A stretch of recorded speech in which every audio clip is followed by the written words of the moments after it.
mbanirizaako nze Ibrahim Mukasa mu lukungaana lwaffe lw'amawulire era nga ensonga ezitulese wano ziri ensonga bbiri. Ensonga esookera ddala ye omwami Lwasa okubanjulira enteekateeka ze zayingiridde ez'okuteeka ssente mu bayimbi ab'enjawulo ate nga kwotadde n'okubanjulira enteekateeka z'alina okuwandiika obutabo. Yatandise omulimu gw'okuwandiika obutabo nga yekawefube gw'alina ow'okuddiza bannayuganda nga alaba nti abantu bajja kwetaaga obutabo buno babusome. Currently akatabo akali mu kukolebwako era nga kyenkana kawedde kabulako kimu kutongozebwa kamanyiddwa nga The Art of Business, Fast Tracking Success Principles so as to get what you want faster. Lwasa Emmanuel Kawesa. Akatabo kayita The Art of Business era nga tujja kuba tubafunirako copies mwenna abamawulire abali wano. Tujja zifuna mu soft copy, tuzifune mu audio, tufune ne mu hard copy. Mwami Lwasa keizi oyo yeetaaga okufunira akatabo kano. Lwaki ogwolonzeewo? Alina obwetaavu bwa ssente ate mu bwangu obw'ekitalo. So ate nga akatabo kagamba The Art of Business. So basebo ne bannyabo, mwami Lwasa ali wano okutwanjulira enteekateeka zayina ez'okuba nti yasayininze omukyalo ono amanyiddwa nga Daina Nabatanzi ayogerwako mukyala muyimbi munnayuganda naye ng'awangaalira Isirayiri oba Israel era nga wano tasobodde kubeerawo wabula nga manager we azze atunnyonnyola enteekateeka ziri zitya basayininze ebbanga ki era lwaki basayininze. Mwami Lwasa nsaba oyogereko eri ab'amawulire tutandikirawo. Bannaffe bakulu mbalamusizza nziza obbanjulira omuyimbi wange Daina Nabatanzi era nga ayina ennyimba kati we twogerera 8 nga mwetegefu okuyimbira wano newakubadde kati mu kaseera kano tali wano naye obudde bwonna ajja kujja. Nina ebinsoomooza bingi. Mbadde mu industry eno okumala ebbanga ddene nenkola events nenzimba club nembanga binsanyusa naye nageze kutunulamu nga ndaba omwana ono ebintu byayimba birimu amakulu binyuma kwe kuvaayo nange ate ekyetabemu sobole omumanaginga era mumwanirize.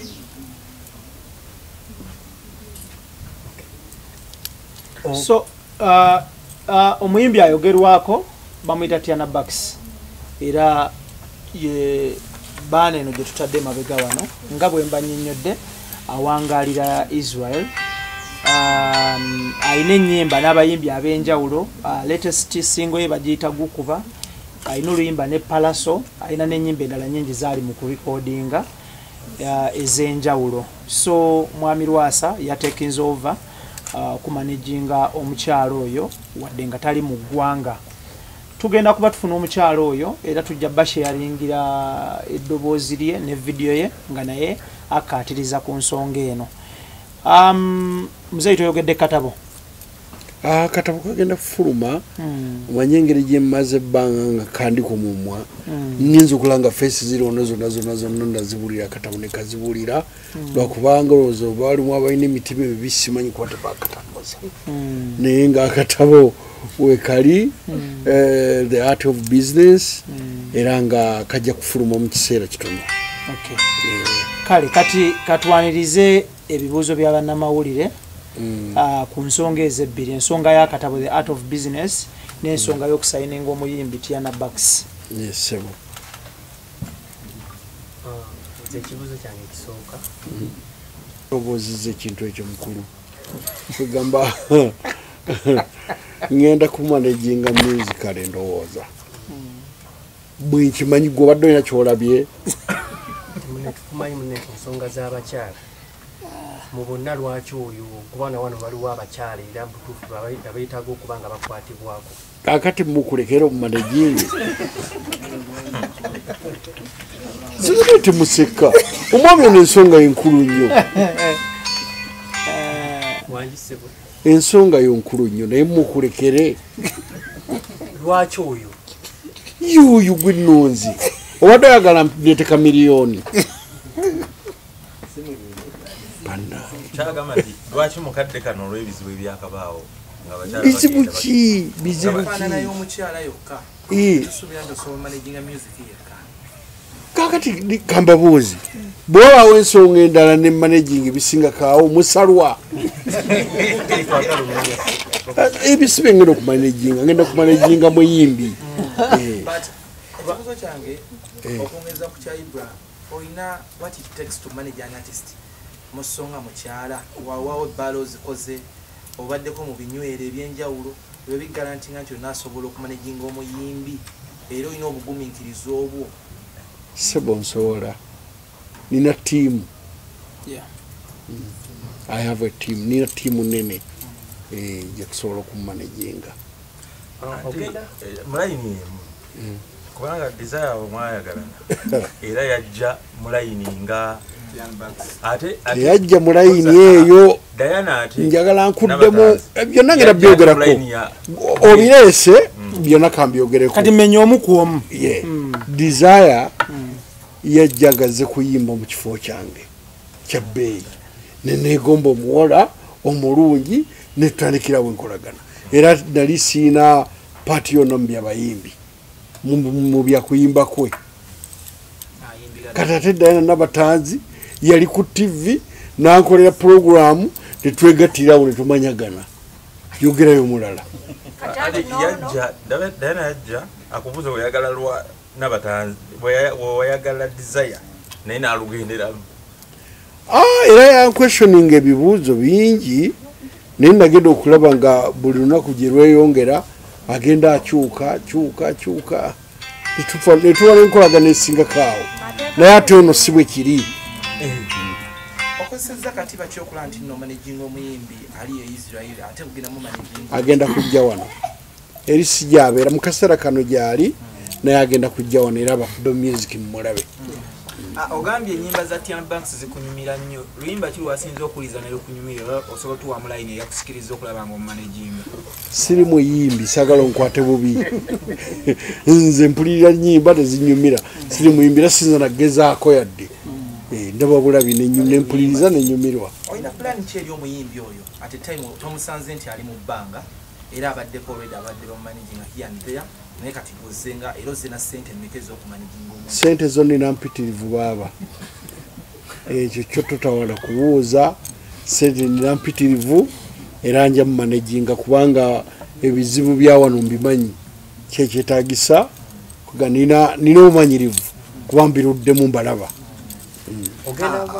ozze mu time nga bannamasaka abayimbi abalemye okumanaginga Abitex bakamuddukako nga basatu olowooza otya nti onaasobola omumanaginga nja kusobola ono empisa ze nazeetegereza nemukeeka bulungi nemusoma nti nja kumusobola wazirabye otya nga aliri Isirayiri kyoga tetusisinkanangako twasinkana baaba twasinkana e Dubai netwogera bingi nnyo nensobola okumutegeera bwetutunira ku bintu ebize bikutambulirako empisa bibadde bize byogerwa omukyalo ono osuubira binamuyisa bitya tabimanyi abimanyi tatiddeemu olowooza talina muntu mukyalo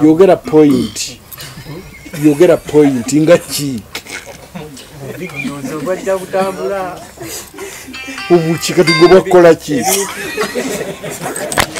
bale mubeere serious nsuubira okuba nti muli bannamawulire abategeera kati kambabuuze yalaba tayagala kufumbirwa bale mubeere serious katufune ekibuzo kya Case tuwulire katufune Case wangi abayimbi si beesigwa tutunuulire ku legal part of it Is there a contract or it is a mutual understanding? There is a contract, twin how long is contract. the contract? So elaborating area abantu bakitegere oba good record label. Twin contract ya miaka 10.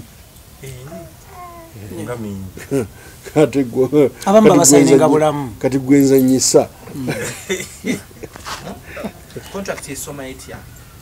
Asinza kulambulula kati bya contract nga ndi mawulire ne mmanye tulina contract.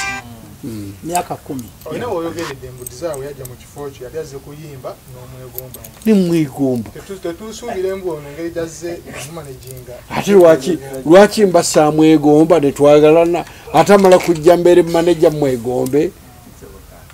Banga abaddeyo oyagala kulumya Vanessa. Ate nga numya biki byoyogera mwana gwe. Ayinza kubanga abaddeyo olese n'erinnya ly'omuntu gwe neerabira edda. Style kye ya music.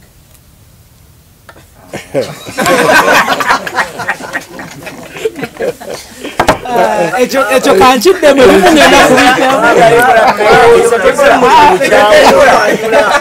ebimu kambiddemu. Ayimba styles ez'enjawulo, ayimba R&B, ayimba raga, ayimba ne dancehall nga kutadde ne afrobeat. Naye nga amaanyi ge gali mu afrobeat ne R&B. Ge maanyi g'omukyalo oyo awo asinga okuba n'amaanyi. Then okwongera okulambulula ku nsonga endala, mwami Lwasa tagenda kukola yekka. Abamawulire abali wano abamu kumwe mukolagana n'omukyalo oyo era mumumanyi. So agenda kuba akola ne ttiimu nene nnyo omuli abamawulire aba online, ab'empapula, aba TV, aba radio nga kwotadde ne ba DJ mu mabaala ag'enjawulo. Naye nga ebimu ku bisinga obukulu of course ebyalese mwami Lwasa on board ziringa point ziri 3. Mulimu okukolera omukyalo oyo videos eziri international ezicutting across. Mulimu okukolera omukyalo oyo audios ezakabi. Mulimu n'okumufunira collabos Nigeria, South Africa nasi kyendala muzeyi? Nejali. Thank you so much. So, omukyala of course mujja kubuuza ekyenjawulo. Byebimu ku byebyenjawulo. Amusanza ayimba already. Naye nga wakumufunira collabos zisumbuwa abayimbi because mubamu okutambula mubamu okuteeka ssente enkalu. Nti ate omukyala talina ssente ziyinza kugula collabo ku Nigeria. Kati awo mwami Lwasa wayingiriramu okushootinga video ey'emitwalo 3.5 bejja $. Ono wayingiriramu oshegeera. So emyaka 10 gibeewunyisiza naye banga tono nnyo nti okuva lwe bataddeko omukono ne wetutulidde wano olunaku olwaleero ennaku 10 zigudde. Si time edduka. Obudde budduka. Oli businessman ne music tadizaawo ssente. Olina obugumiikirizo ozzekola ssente oba kutumbula bitone by'abayimbi bannayuganda. So ndi businessman era nzimba ebintu ebisanyukirwamu. Gwolooza ki bw'oba ozimba ekizimbe ng'otadde mu bbaala oba kiraabu ofuna ssente mu bbanga ki ng'otandise okusima omusingi osuubira oyinza kufuna ssente mu bbanga ki? Nze nsuubira omuyimbi kyandibadde kyangu okusinga ate ebyo gwe byoyogedde. Bizinesi ndala tulwawo okufuna. Omuyimbi wono yani amannya g'amatuufu kuba omuntu ayinza okwagala omunoonyereza akalabe tulabagana aga stage. Ayinza okuba tayagala gasanguza. Wasayinize ku contract. Amannya gano ge mannya agateereddwa ku ndagaano era ge mannya agakola. Ne bona asaakinga gali amatuufu tojja mufuna. Agali mu passport si makulu kati nga artist brand to pushing at Yana Bucks. Mwagala music, mwagala mannya. Nga gwe manager, direction kijo yagala omuyimbi atwale because tulinawo kati bakabejja nga bannwaji, tulinawo bashiba, tulinawo bachosen beke paka kukiria wansi kwa Prince Samira. What is the direction of your artist? Lwaki oyogera nnwaji talina company emutwala? I'm saying direction kijo twala. Bano just abatadde okugezesa abayimbi nga betulabako. Kugezesa. Gwe omuyimbi oyagala abeere mu direction ki? Njagala abeere nga bw'ali. Awali. Atya. Manager olina okuba omuyimbi olina okuba ez'enjawulo. Njagala kino. Omulamu wangu ki ku muyimbi? Bwemulabika muli bawuulwe wakakati munoonya bakyala kuwasa. Naye njagala abeere nga bw'ali. ate gwovuddewo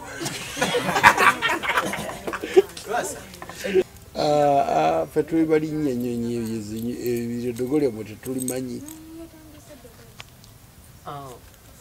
abantu bagamba nti Yesu wadde ovuddeyo kubanga okwatibwa ku mukyalo oyo naye bagamba gwalina okubanga okwatibwako gwalina okubanga oyambibwa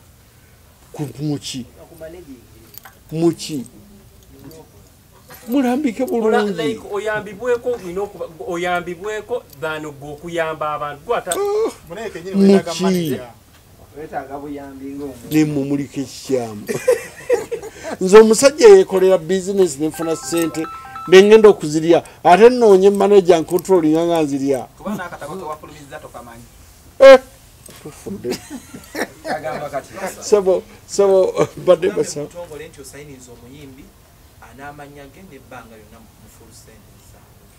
mbadde mbasaba bwe kituuse kubanga omwami yaganda akatabo sikamanyi omuganda agamba muzirya temubula zitaawa kati ono muleke neno mpulunguse muleke muleke akatabo omusajja keyawandiise ate sikamanyi ani nabeera nga tamanyi katabo keyawandiise mulimba bamawulire linda katabo 3 linda katabo nabagambe bagenda bawo obutabo buno mu audio mu visual ne mu hard copy akatabo kaseerebwa naye abamawulire mufunye kabwerere buli omu because kitegerekeka abamawulire so ogenda bawo abamawulire copy buli omu emu teri kubaguza omuyimbi ono asayiningiddwa emyaka 10 nga Lwasa Events yegenda mu managinga era mbasaba mumwanirize tuli betegefu okolaganira omu nammwe omutaddemu sente meka obusuubira muteekamu nga mmeka mu myaka 10 sebe sente mbadde nkusaba sebo sijja zoogera wazinze lobakankanya mpitirivu nnyo naye oli bwabuuza singa contract agivaamu bibonerezo ki ebiyinza obeera omu ebibonerezo bijja kuba nnomo ebyawulijjo ebibeerawo nga byabulijjo naye nga tajja gimenya contract tajja gimenya yandaze nti ajja kuba mwesimbu omukyalo ono mumanyidde ebbanga kisofa musajja gwe tuyinza tugamba nti from out of the blue nogamba okolagane naye banaye babuulire omukyala mumanyi mbadde nsaba muleme kunonooza nnyo nkolagana yaffe ya munda naye mumanyi nti muyimbi olina kyowagambye nti ne bwoba omwagadde tewali buzibu kati watya contract y'emyaka 10 ng'osiba mu ntwala enkovubanga Vanessa oba enju kati nga laavu bweyingiramu alina fumba myaka 10 kubanga contract ebeerako letterhead ekyo tekyabaddemu tekyabaddemu contract tekirimu mu contract mulimu okola audio video promotion anti kati okusinziranga bwe tulaba kijja kujjamu kitya kijja kujjamu nga tewali buwandiike kati bona alina obuwandiike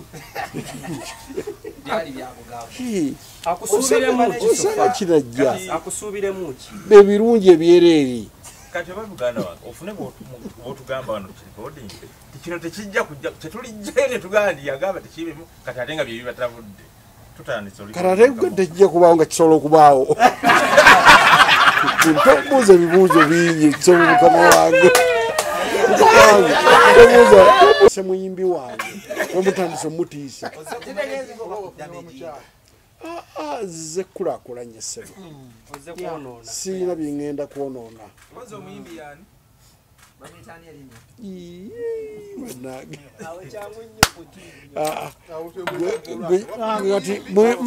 nagenda akatabo kafuluma ddi akatabo kafuluma nga 25 ogwokubiri walitudde nolyoka okiddamu lumu akatabo nja kalonkinga nga 25 omwezi ogwokubiri omwaka ogujja business of art.